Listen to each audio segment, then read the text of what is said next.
Today, more than half of all people in the world live in an urban area. By mid-century, this will increase to 70%. But as recently as 100 years ago, only 2 out of 10 people lived in a city, and before that, it was even less. How have we reached such a high degree of urbanization, and what does it mean for our future? In the earliest days of human history, humans were hunter-gatherers, often moving from place to place in search of food. But about 10,000 years ago, our ancestors began to learn the secrets of selective breeding and early agricultural techniques. For the first time, people could raise food rather than search for it, and this led to the development of semi-permanent villages for the first time in history. Why only semi-permanent, you might ask? Well, at first the villages still had to relocate every few years as the soil became depleted. It was only with the advent of techniques like irrigation and soil tilling about 5,000 years ago that people could rely on a steady and long-term supply of food, making permanent settlements possible. And with the food surpluses that these techniques produced, it was no longer necessary for everyone to farm. This allowed the development of other specialized trades and, by extension, cities. With cities now producing surplus food as well as tools, crafts, and other goods, there was now the possibility of commerce and interaction over longer distances.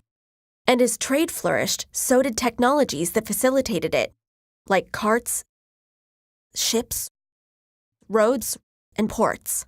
Of course, these things required even more labor to build and maintain, so more people were drawn from the countryside to the cities as more jobs and opportunities became available.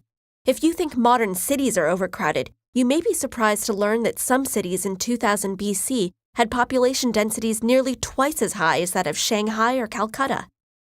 One reason for this was that transportation was not widely available, so everything had to be within walking distance, including the few sources of clean water that existed then. And the land area of the city was further restricted by the need for walls to defend against attacks. The Roman Empire was able to develop infrastructure to overcome these limitations. But other than that, modern cities as we know them didn't really get their start until the Industrial Revolution, when new technology deployed on a mass scale allowed cities to expand and integrate further, establishing police, fire, and sanitation departments, as well as road networks and later electricity distribution. So what is the future of cities? Global population is currently more than 7 billion and is predicted to top out around 10 billion. Most of this growth will occur in the urban areas of the world's poorest countries. So how will cities need to change to accommodate this growth? First, the world will need to seek ways to provide adequate food, sanitation, and education for all people.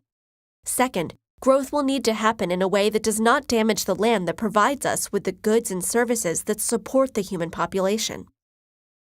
Food production might move to vertical farms and skyscrapers, rooftop gardens, or vacant lots in city centers, while power will increasingly come from multiple sources of renewable energy. Instead of single-family homes, more residences will be built vertically. We may see buildings that contain everything that people need for their daily life, as well as smaller, self-sufficient cities focused on local and sustainable production.